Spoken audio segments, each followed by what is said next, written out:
do nosso trabalho é imunologia do transplante.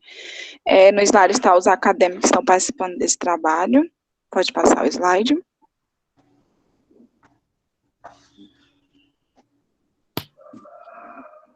Bom, vou iniciar falando sobre a lei número 9.434, de 4 de fevereiro de 1997, que essa lei dispõe sobre a remoção de órgãos, tecidos e partes do corpo humano para fim de transplante e tratamento de outras providências. Mas o que seria o transplante ou enxerto? É um procedimento cirúrgico e consiste na reposição de um órgão, exemplo, coração, pulmão, rins, pâncreas, ou tecido, medula óssea, córneas e etc. Para esse procedimento acontecer, precisa de um doador, que é quem fornece, ou um receptor, ou hospedeiro, que é quem recebe. O transplante existe dois tipos, que é o ortotópico e o heterotópico. O ortotópico é realizado na mesma localização anatômica, e o heterotópico são localizações anatômicas diferentes. Pode passar. Pode passar o slide. Existem 4 tipos de transplantes, que é o autólogo, que é realizado de indivíduo para indivíduo, o singênico, que é entre 2 indivíduos geneticamente idênticos, um exemplo disso são pessoas gêmeas, pode passar.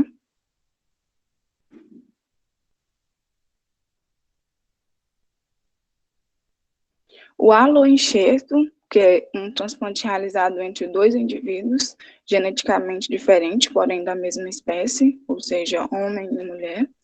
O xenoenxerto, que é um transplante realizado entre indivíduos de espécie diferente. Pode passar.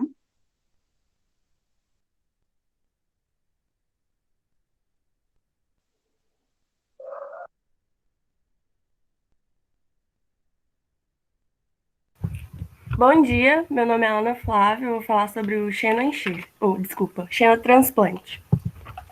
O xenotransplante também pode ser conhecido como heterologos, que é um tipo de transplante também. O xenotransplante é um transplante de órgãos sólidos, feito entre espécies entre indivíduos de diferentes espécies, que é o mais comum de acontecer entre porco e humano, que normalmente é o mais compatível. Esse transplante, ele pode ser de sucesso, pode ter uma compatibilidade grande, mas ele também tem uma desvantagem muito grande, devido à rejeição. A rejeição, ela é conhecida como rejeição hiperaguda, que ela se dá pelo complexo de histocompatibilidade, que a professora estava falando, o MHC. E também pode ocorrer a rejeição aguda ou rejeição retardada do xenotransplante, que é caracterizada pelos trômbulos intravasculares e necrose das paredes dos vasos, que pode ocorrer entre 2 ou 3 dias após o transplante. Pode passar.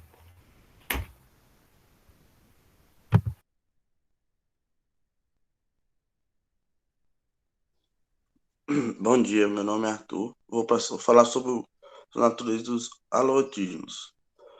Que estão presentes, os alotígenos estão presentes nas moléculas MHC, que são herdados de pai para mãe.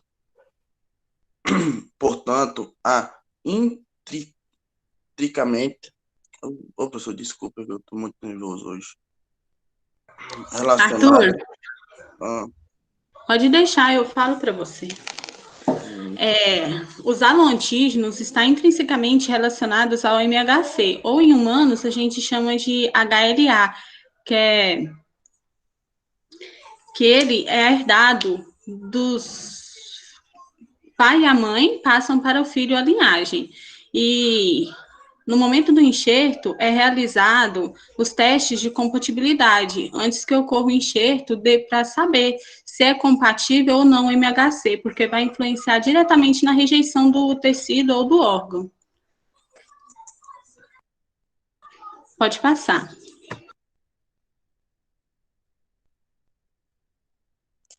Bom dia, meu nome é Helen Cássia. Eu vou estar falando como é feito, né, esse reconhecimento de haloantígenos pelas células T. Bom, a APC do doador, ela vai estar naturalmente com o MHC halogênico na sua membrana, apresentando o antígeno próprio do doador. A APC do receptor vai reconhecer como estranho, fagocitar, processar e apresentar nos linfonodos e assim começar uma resposta imunológica. E esse reconhecimento, ele acontece de duas formas, que é por uma apresentação direta e indireta. A apresentação direta, ela envolve o reconhecimento de uma molécula do MHC intacta, não processada no enxerto, e o reconhecimento indireto, ele envolve a apresentação de peptídeos derivados das moléculas do MHC, halogênicas, em associação às moléculas próprias. Quer dizer, é uma apresentação processada.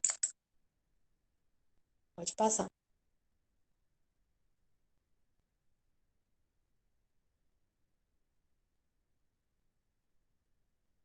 Bom dia, me chamo Natália. Vou estar falando para vocês sobre as funções ativadoras e efetoras dos linfócitos T alorreativos. Vou dar uma breve introdução. Quando os linfócitos reconhecem os aloantígenos, o que são os aloantígenos? São moléculas reconhecidas como estranhas em enxertos transplantes. Elas são ativadas para proliferar, diferenciar-se e executar funções efetoras. As funções efetoras é a ligação do anticorpo a um antígeno. Então, a figura expõe a ativação das células T alorreativas. Na imagem A, ocorre a sensibilização, onde pela via direta, as células dendríticas migram do tecido linfóide secundário e apresentam o MHC halogênico do doador ao hospedeiro. Já na figura B, ocorre o mesmo, porém são apresentadas as células T do hospedeiro, os peptídeos derivados do MHC.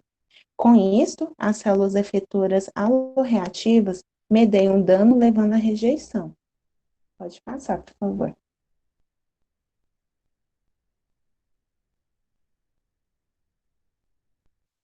Bom dia, meu nome é Amanda. Continuando, as células TCD4+, e TCD8+, aloreativas são ativadas por aloantígenos do enxerto e elas causam rejeição por mecanismos distintos. Na célula TCD4+, como a professora falou, elas são auxiliares e danificam os enxertos através de inflamação mediada por citocinas. E na célula TCD8+, elas são aloreativas e matam a célula do enxerto, que expressam as moléculas do MHC1 halogênico, depois que se diferenciam dos linfócitos T citotóxicos. E por secretarem citocina inflamatória, elas podem contribuir também para danos no enxerto. Então, a TCD4+, danifica e a TCD8+, mata. Pode passar.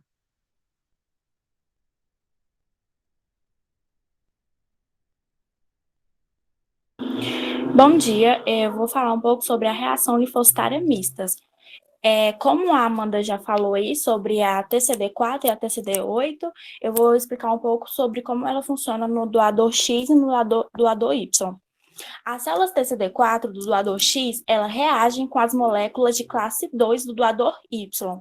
E os linfócitos TCD8 de doadores X reagem com as moléculas do MHC da classe 1 do doador Y. Ou seja, as células do doador X reagem com as moléculas do doador Y.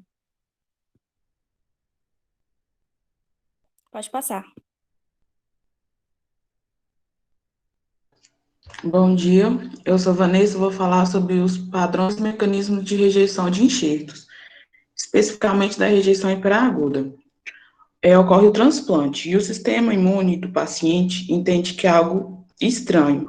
Então, os anticorpos pré-existentes se ligam aos antígenos endoteliais, principalmente dos antígenos ABO. Ocorre a ativação do complemento.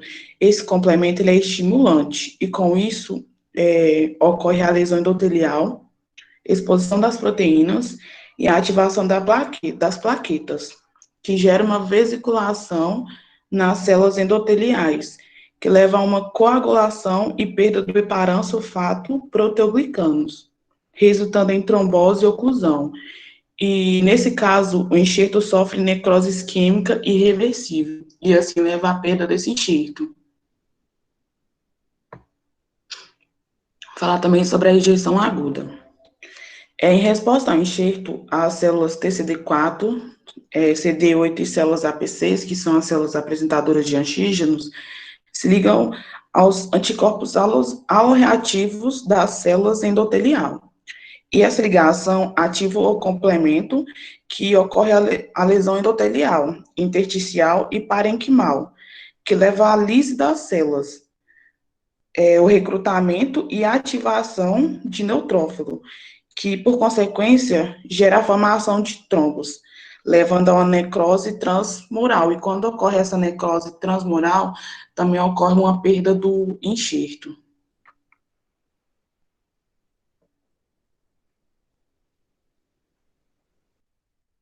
Bom, gente, a rejeição crônica desenvolve durante meses ou anos e pode ou não ser precedido por episódios de rejeição aguda. A lesão dominante, nos casos de rejeição crônica em enxertos vascularizados, é a oclusão arterial, resultante da proliferação de músculos, de células de músculo liso da íntima dos vasos. Essas alterações arteriais nós chamamos de vasculopatia do enxerto ou aterosclerose acelerada do enxerto. E pode estar associada à ativação de células T aloreativas e à secreção de citocinas, justamente que estimula essa proliferação de células musculares lisas vasculares. A rejeição crônica ocorrendo em variados órgãos está associada a alterações patológicas distintas. No caso do rim e do coração, por exemplo, ela resulta em uma oclusão vascular e uma fibrose intersticial. Essa fibrose intersticial pode também ser uma resposta de reparação ao dano causado pelos repetidos ataques de rejeição aguda. O transplante de coração, no caso, quando submetido à rejeição crônica, pode levar à insuficiência cardíaca congestiva ou arritmias. Já no caso dos transplantes renais, pode causar perda da função glomerular e tubular e insuficiência renal.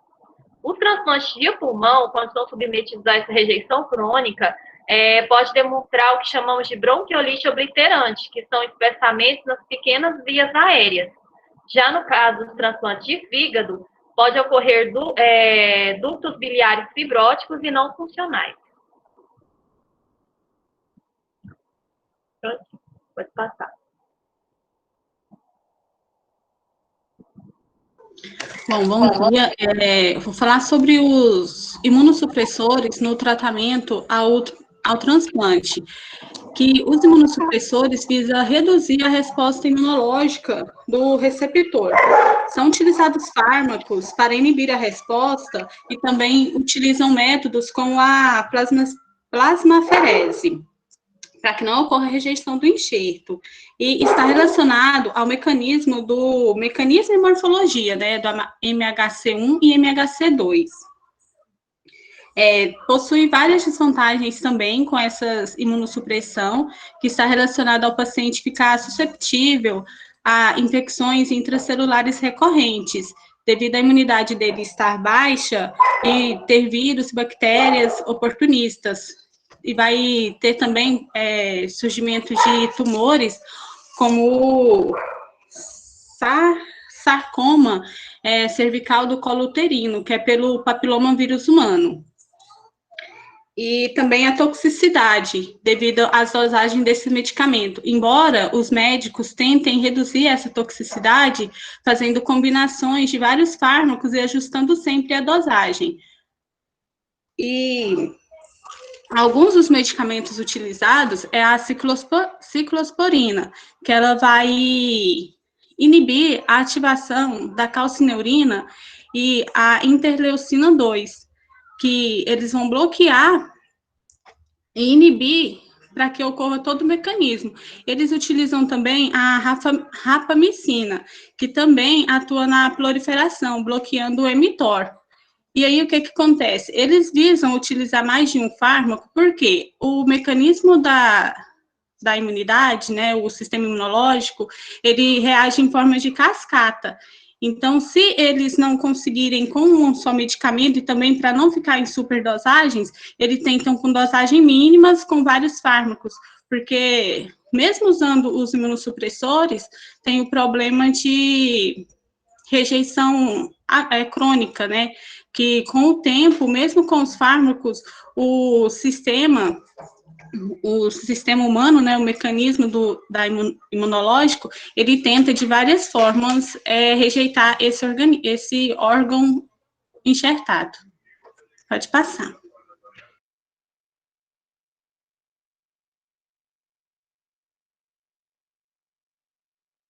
Bom dia, eu vou falar sobre o transplante de células-tronco hematopoéticas. Esse transplante ele é uma modalidade terapêutica utilizada no tratamento de inúmeras doenças de sangue, que podem ser benignas ou malignas. Esse transplante ele consiste na infusão intravenosa de células-tronco hematopoéticas, que estão destinadas a restabelecer a função medular e imune do paciente.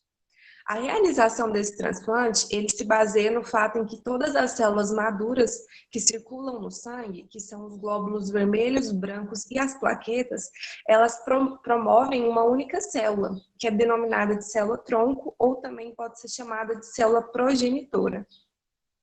Esse transplante ele é bastante agressivo e ele pode acarretar inúmeros riscos à saúde do paciente. Só que, no entanto, esse transplante ele também representa uma importante perspectiva de vida, né? Uma perspectiva de cura para os portadores de doenças oncológicas, hematológicas ou congênitas. Ele é considerado eficaz na sobrevida dos pacientes. Alguns tipos de transplantes são o autólogo, que foi falado pela Lígia, né? Ele provém do próprio paciente através do cordão umbilical. O singênico, que são células que provêm de um irmão gêmeo idêntico, que vem da placenta, e o tipo aloigênico, que são células que vêm de um doador, que ele é previamente selecionado através do teste de compatibilidade. Esse doador, geralmente, ele é identificado entre familiares ou em bancos de medula óssea ou em bancos de cordão umbilical. E essas células, para fazer esse transplante, elas se encontram no sangue periférico. Um efeito adverso do transplante alogênico é a doença do enxerto versus o hospedeiro. A fisiopatologia dessa doença, ela está relacionada à resposta imune do organismo. As células T, elas reconhecem as células T do doador, elas reconhecem as células do hospedeiro como estranhas e acabam atacando. Alguns fatores determinantes dessa doença é se ela vai ser crônica ou aguda e qual o seu estágio. Na fase aguda, ela costuma ocorrer nos 100 primeiros dias e ela compromete principalmente a pele, o fígado ou o trato gastrointestinal. Ela tem o grau que vai do leve até o grau muito grave. E tem a crônica ela pode surgir após 1 ano do transplante e comprometer órgãos como os olhos e o pulmão.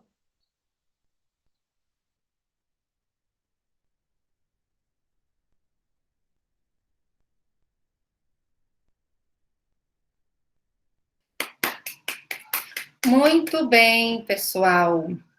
Excelente apresentação.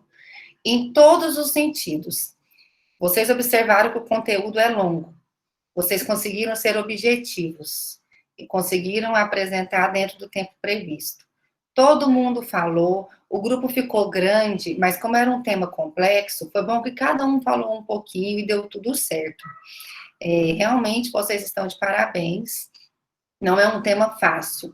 Esse de vocês era um dos assuntos bem difíceis que teve aí de apresentação de seminário, tá? Eu pedi para vocês me enviarem aqui o slide pelo e-mail, porque eu vou pegar o slide agora para eu dar alguns zooms aqui na tela, para eu fazer algumas considerações. Porque isso é assunto de prova, né? Então, como eu fiz em todos os outros seminários, apesar da apresentação dos meninos ter sido impecável, todos do grupo, já vou falar a nota de vocês, todos vocês tiraram 1 na apresentação, que é a nota máxima. Então, as outras... Oi? Só ver lá se chegou, por favor, porque minha internet está um pouco ruim. Tá. Não, não chegou ainda não. Mas deve estar vindo. Tá, não preocupa não. Vamos ver, agora ela chega. Então, vocês tiraram a nota máxima da apresentação. Lembrando, gente, um ponto é de atividade na plataforma digital, aquele desafio que a gente fez, lembra? Foi o desafio, acho que de vacina que a gente fez, e aí hoje eu vou colocar lá um exercício para vocês revisarem para a prova também, tá? Então vai valer ponto também, e vai ajudar na revisão da prova, tá? Mas o e-mail não chegou, Vanessa, então projeta aí o seu mesmo, que aí eu vou falando para você aí nas imagens. O e-mail não chegou. Pode manter a projeção do slide, do seu slide, do slide de vocês.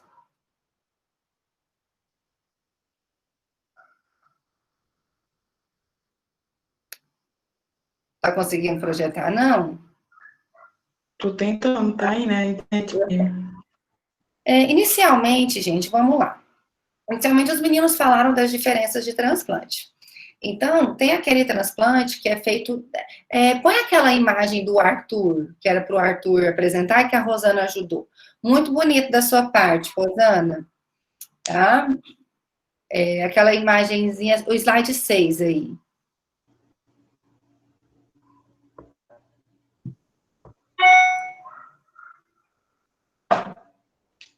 Essa daqui, né? Eu queria dar um zoom nela, você não consegue dar o zoom, né? Não, aqui não. Não, Vamos ver se chega aqui para mim no meu e-mail, que facilita. E como a imagem está bem pequenininha, fica difícil para vocês verem. Mas vamos lá. Aqui é o seguinte, na primeira imagem aqui, o doador de linhagem A. O que está acontecendo? O doador é de linhagem A e o receptor é de linhagem A.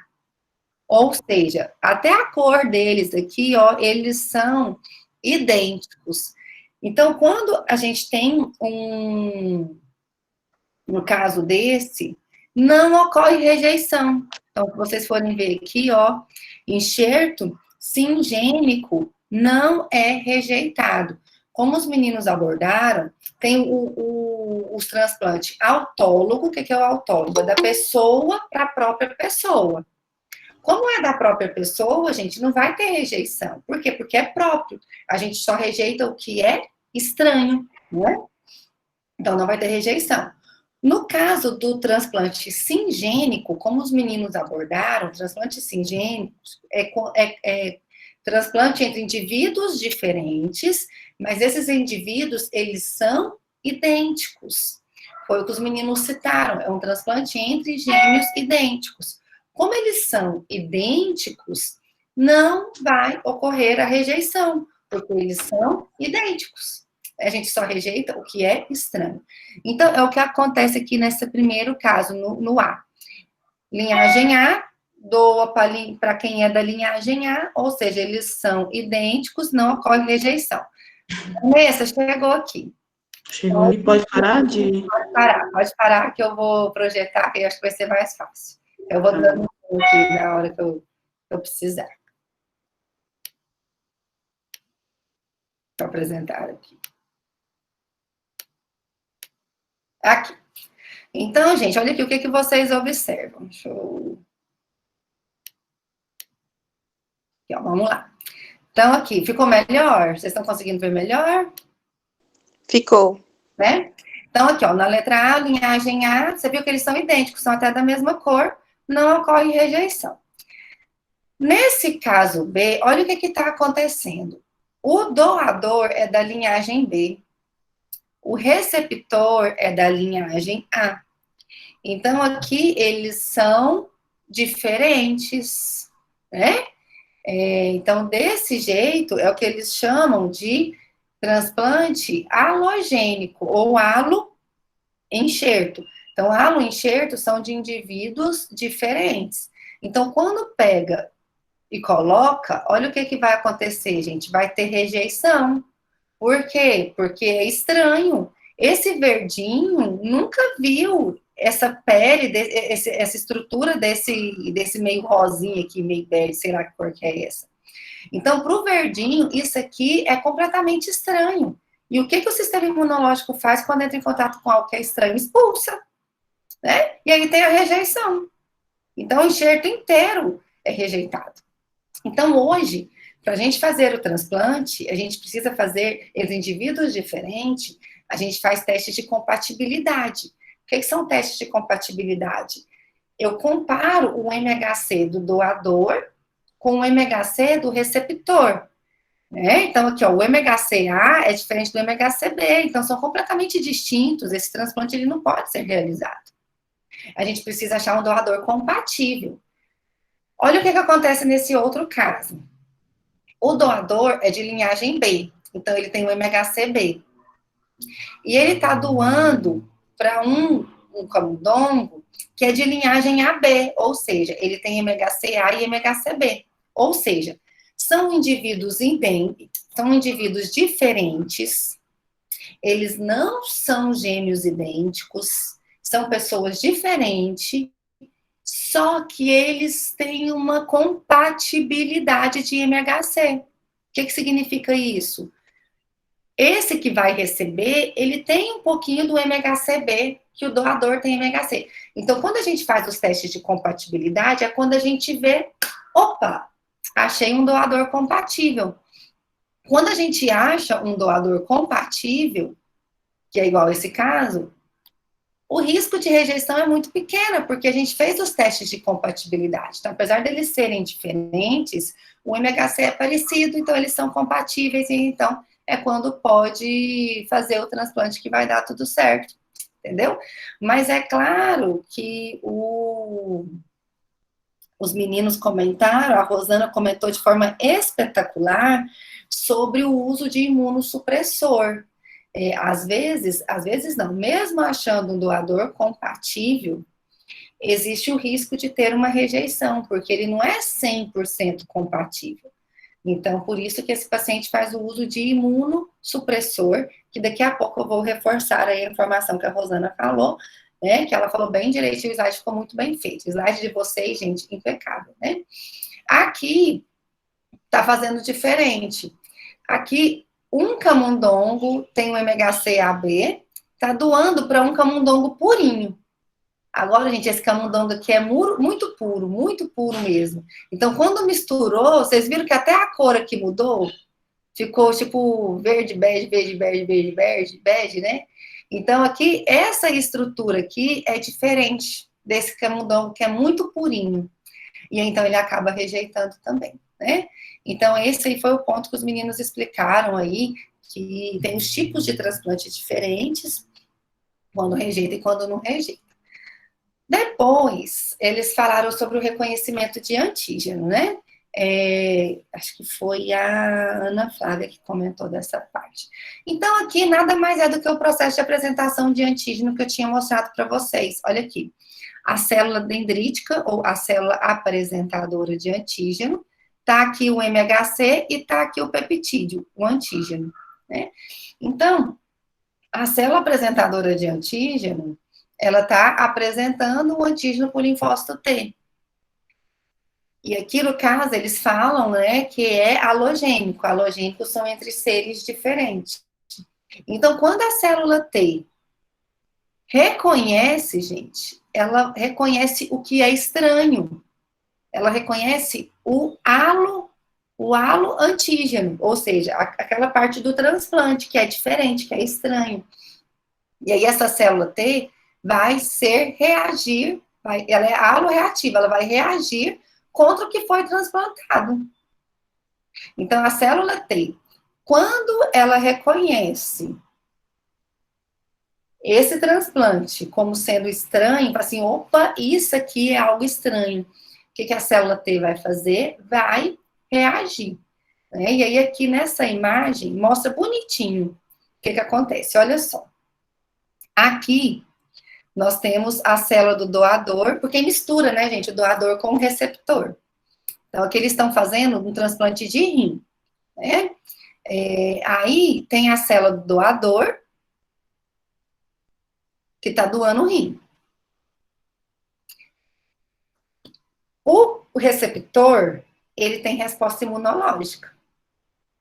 O que o receptor faz?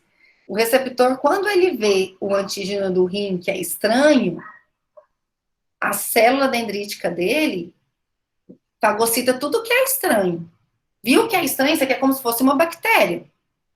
Identificou esse antígeno do transplante, identificou esse rim como sendo estranho, o sistema imunológico vai agir. Quando a célula dendrítica vê que tem algo estranho, o que ela vai fazer? Fagocitar. Tá vendo aqui a célula dendrítica do receptor? Englobou aqui, ó, o antígeno do doador. E aí, gente, o que essa célula dendrítica faz? Ela tá lá na porta de entrada, lá no rim.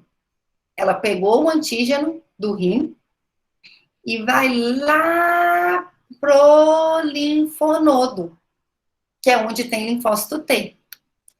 Aí, chega lá no linfonodo, gente, tá? Aqui, ó, chegou as células aqui, ó, no linfonodo. Lá no linfonodo é cheio de células da resposta imune adquirida, né? Aí aqui, ó, ela apresenta um antígeno. Oi, linfócito T, tudo bem? Olha o que eu acabei de achar. Chegou um rim aqui meio estranho, com os antígenos estranhos. Olha aqui. Aí ela vai e apresenta o antígeno do transplante para a célula T. Como se estivesse apresentando a bactéria, só que aqui é um transplante, que também é estranho. Quando o linfócito T reconhece, ele se torna efetor. Tá vendo aqui que a célula T tornou efetora? Quando ela torna efetora, gente, tá aqui, ó, o CD8 tornou efetor, o CD4 tornou efetor. Quando o linfócito T torna efetor, o que ele faz? Ele volta lá pro local onde está o problema, lá pro sítio. No caso, ele vai voltar pro órgão, pro rim.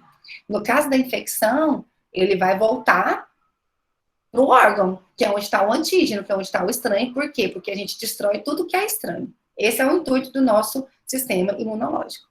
Aí, gente, esses linfócitos efetores, prontos para matar, saem aqui, ó, e migram lá onde foi feito o enxerto, onde foi feito o transplante. Quando ela chega lá, quando esses linfócitos TCD4 e os TCD8 chegam lá, eles vão agir. Como que eles agem? Eles vão querer matar. Na cabeça deles aquilo é estranho, e realmente é estranho, não é compatível, né? E aí, o linfócito TCD8, que é esse azulzinho, como os meninos comentaram, ele tem o tiro certeiro.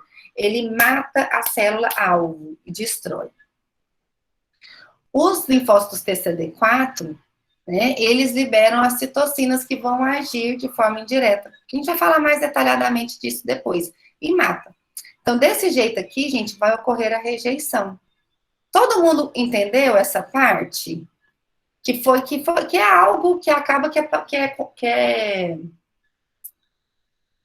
compatível, né? Parecido com o que a gente tinha. Só que a gente sempre fala de micro-organismo, de bactéria, de fungo, de vírus. E aqui, nesse caso, a gente está falando de um transplante. Que também... Professora? Diga. Eu fiquei com a dúvida nessa parte do TCD4 sempre estar junto com a APC, por ela ser virgem, então a efetividade dela só funciona por isso, essa ligação? Não, é assim. Ela não está junto da APC, olha só. As virgens, elas ficam no linfonodo. Então, aqui, ó, o vermelhinho é a CD4. O azulzinho é o CD8. As duas aqui estão virgens lá no linfonodo, esperando o antígeno chegar.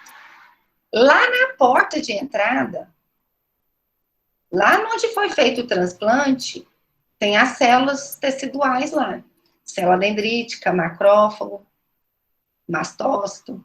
Aí, as células apresentadoras de antígeno, como, por exemplo, a célula dendrítica, ela está lá na porta de entrada. Isso aqui, eles estão dando um exemplo de um transplante de rim. Está escrito aqui, ó, que é um rim. Então, a célula dendrítica, lá da região, lá de onde foi feito o transplante, ela captura o antígeno do rim, que foi transplantado, ou seja, pega estruturas do doador, que é estranho para o receptor, e carrega. Ela carrega, que ela pegou e carregou. Tá vendo que ela tá carregando aqui, ó? Tá vindo caminho essa fina aqui, ó, para chegar no linfonodo. Lá no linfonodo, elas vão apresentar para o linfócito TCD4 e elas vão apresentar para o linfócito TCD8. Depois que tem o processo de apresentação de antígeno, é que elas se transformam em efetoras. Depois de efetoras, elas migram, volta para o local, né? Aí elas vão e voltam lá para o rim de novo, para matar o rim, entendeu? Entendi agora. Muito obrigada, senhora. Rejeitar o rim. Aí aqui, gente, essa imagem eu achei tão bonitinha também. Falou exatamente o que eu falei na aula. Lembra que eu comentei com vocês que o MHC de classe 1 só encaixa no CD8? E que o MHC de classe 2 só encaixa no CD4? Nessa imagem aqui, os coleguinhas colocaram exatamente isso. Esse aqui, gente, vocês viram? Esse aqui é a estrutura do MHC de classe 1. E essa aqui... E essa aqui, ó, é a estrutura do MHC de classe 2. Vocês conseguem ver que eles são diferentes? Eles são parecidos, mas eles são diferentes, né? Então, aqui, ó, essa aqui é a estrutura do MHC de classe 1 e essa aqui é a estrutura do MHC de classe 2. Vocês viram que é um chave-fechadura? Olha aqui o CD8 encaixando no classe 1. Olha aqui o CD4 encaixando no classe 2. Então, gente, é uma questão de chave-fechadura, é o encaixe perfeito. Então, desse jeito aqui, vocês observam, o CD8, ele não consegue encaixar no classe 2. Por uma questão morfológica, estrutural, não encaixa. Tem que encaixar perfeitamente para ter a resposta imunológica. Tem que ter o chave-fechadura, né? Por isso que o MHC de classe 1 só apresenta antígeno para o CD8, e o MHC de classe 2 só apresenta para o CD4, por uma questão de chave-fechadura, tá? Aí aqui, é o que os meninos comentaram, mas é exatamente o que a gente comentou, né? O CD8, que é o azulzinho, provocando a lise da célula-alvo, porque ele mata a célula inteira. E o CD4, na verdade, o CD4, ele não mata, ele ajuda, lembra? O CD4 é o helper. Aí o CD4, ele libera a citocina, que é essa amarelinha aqui. Então, tem a secreção de citocina, e é a citocina que vai matar, tá? Aí, gente, nossa, até nisso vocês foram espetaculares, até na rejeição. Os meninos falaram, né, acho que foi a Vanessa, junto com a Michele, falou que tem rejeição hiperaguda, aguda e a crônica. Diferença básica. Tempo de rejeição. Hiperaguda, nas primeiras horas. Aguda, em dias. Crônica, pode ocorrer até depois de anos. Qual que é a diferença? Hiperaguda nas primeiras horas. Nas primeiras horas, gente, lembra que a gente comentou que a resposta imune adquirida, ela é demorada? Não é? A resposta imune adquirida, ela não demora dias para ser ativada. Resposta imune adquirida são os linfócitos T e os linfócitos B. Então, é o CD4, é o CD8, anticorpo. Nesse caso da rejeição hiperaguda, ela ocorre nas primeiras horas.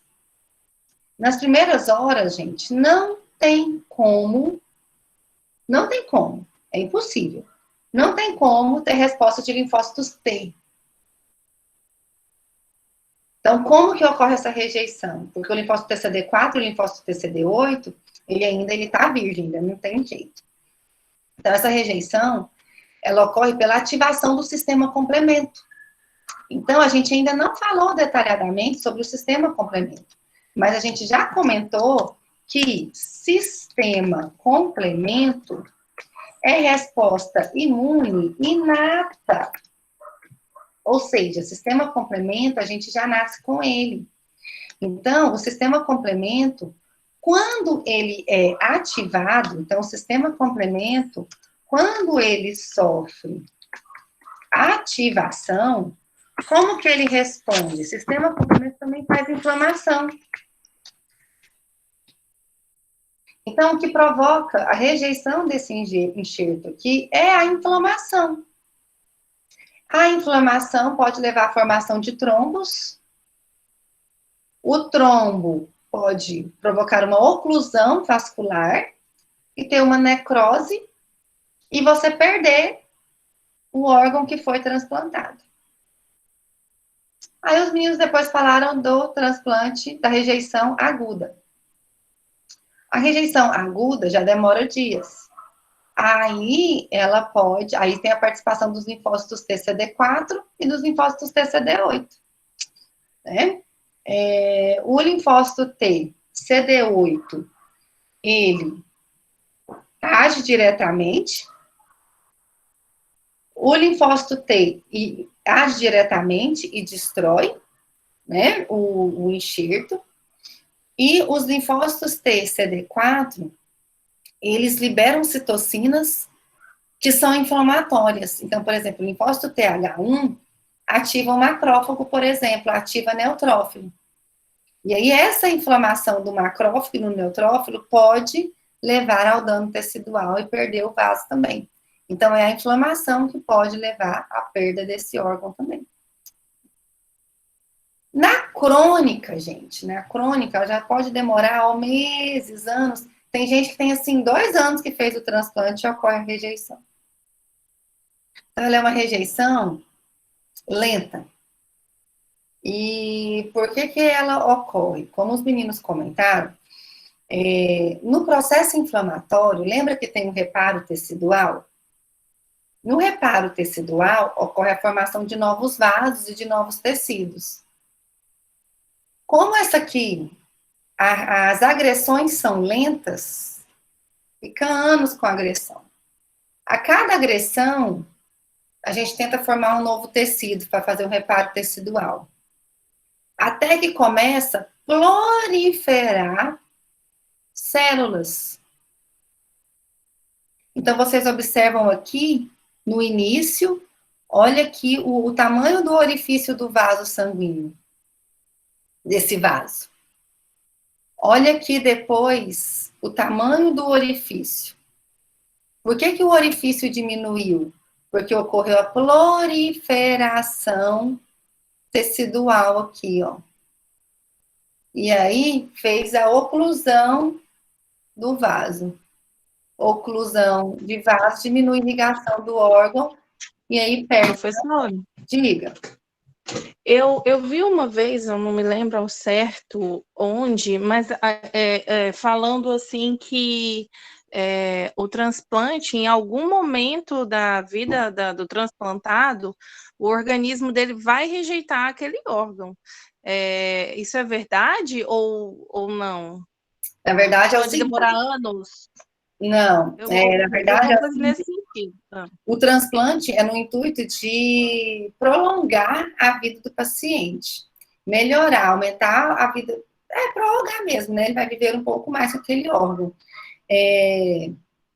Mas ele é um paciente que ele tem algumas particularidades. Né? Ele não vai ter uma vida 100% normal. Até porque ele vai ter que fazer uso de imunossupressor, que é o próximo assunto que eu vou entrar agora, que foi o que a Rosana abordou com vocês. O próprio uso de imunossupressor diminui a qualidade de vida desse paciente. Então, o sistema imunológico, ele sempre vai tentar reagir, sempre vai tentar combater, porque ele sempre combate o que é estranho. Então, essa tentativa, ela sempre vai existir, entendeu? Porque o estranho tá ali. Por isso que faz uso de imunossupressor. Gente, 2 segundos, eu só vou pegar meu carregador, porque minha bateria vai acabar, tá? Do meu computador. 2 segundos.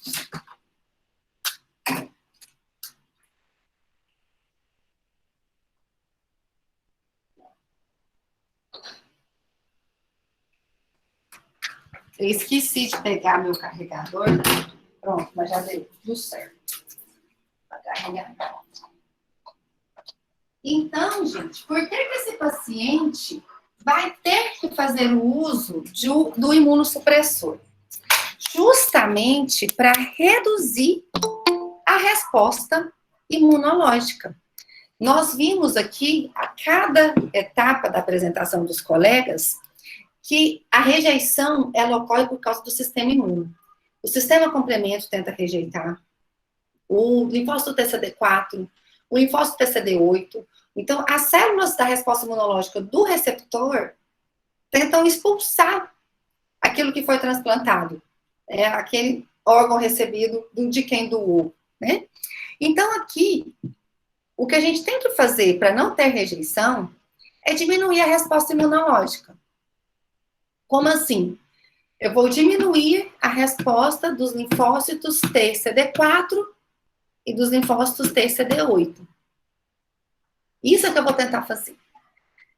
Essa apresentação, ela é feita via IMHC de classe 1 e de classe 2, né? O classe 1 para o CD8 e o classe 2 para o CD4. Então, eu tenho que tentar bloquear essa resposta. Aqui nessa imagem, mostra o seguinte. Aqui tem a APC, a célula apresentadora de antígeno. E aqui nós temos o linfócito T, a célula T, tá? Deixa eu até ver se eu consigo colocar aqui aqui. Então, aqui a gente tem a APC. Ih, não quero que mude a cor, não. Deixa sem preenchimento, isso. Aqui a gente tem a APC. E aqui a gente tem a célula T. E aqui nós temos o processo de apresentação do antígeno. Aqui o MHC e aqui o receptor do linfócito T, né? Então, a célula apresentadora de antígeno, como que ocorre o processo natural de rejeição? A célula apresentadora de antígeno captura o antígeno e apresenta via MHC. O receptor do linfócito T, esse T, tá vendo aqui? Esse TCR, gente, é receptor de célula T. Então, o receptor da célula T, quando ele reconhece o peptídeo e o MHC, qual que é o processo normal? O processo normal é essa célula ter mecanismos intracelulares. Então, essas setinhas azuis mostram os mecanismos intracelulares para que o linfócito T prolifere. Para que ocorre a proliferação dos linfócitos T. Por quê? Porque a gente tem que aumentar o exército quando a gente quer matar algo estranho, não é? Beleza.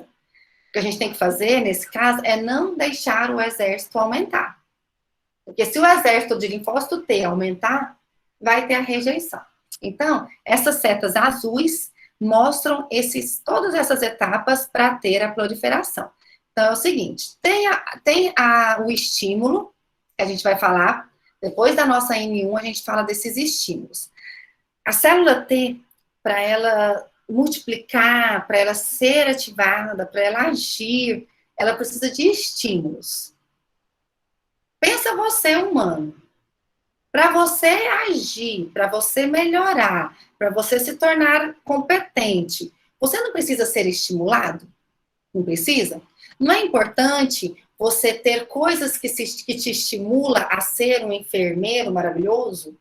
Não é? Você não tem que ter um livro bom, um professor bom, uma estrutura boa para você ser um enfermeiro maravilhoso, não é? A célula T, ela também precisa desses estímulos. Então, tem os estímulos, aí tem a produção, a Rosana até falou, né? Dos mecanismos intracelulares, como a calcineurina, que estimula a produção da interleucina 2. Essa interleucina 2, essa citocina, ela vem aqui com essa setinha, tá vendo aqui, ó, essa amarelinha aqui é a interleucina 2.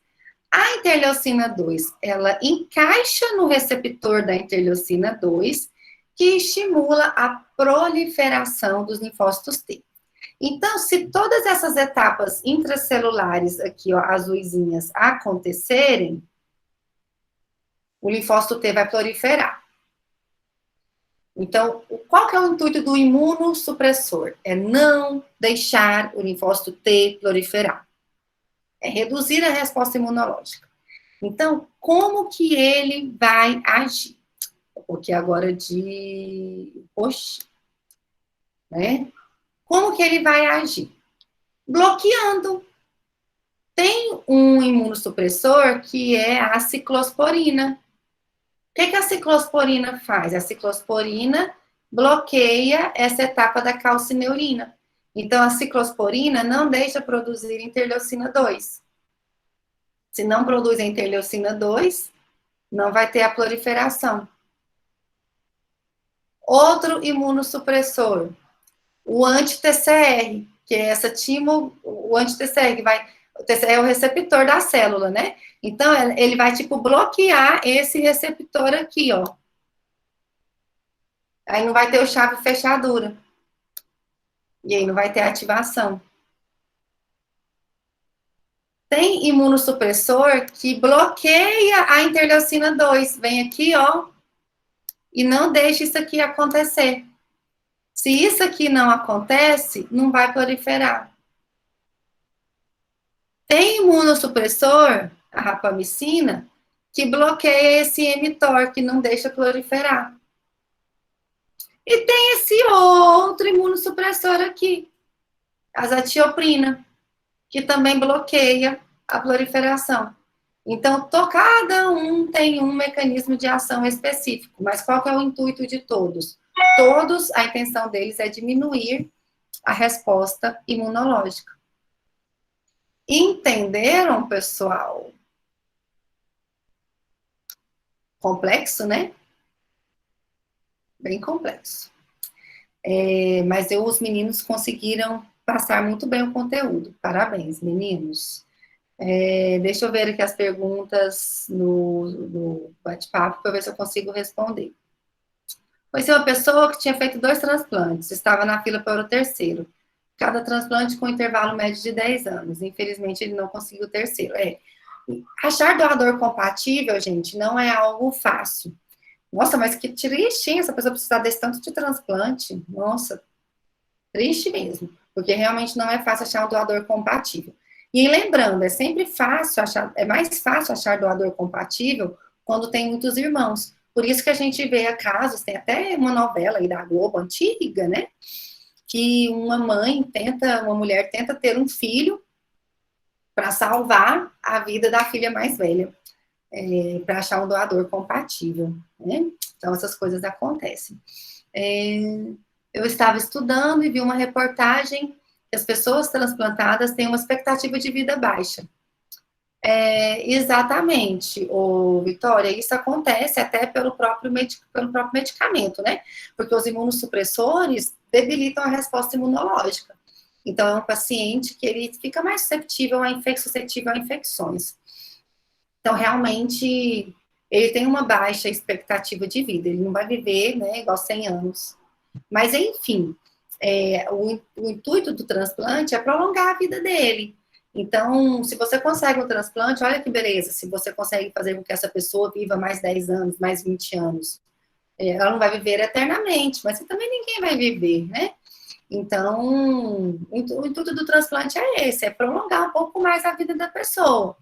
Mas, infelizmente, a expectativa de vida não é tão longa assim quanto de uma pessoa que não é transplantada. Certo, gente? Ficou alguma dúvida? Porque acaba que eu fiz uma associação, né, até da revisão que a gente estava fazendo aí para a prova da próxima semana.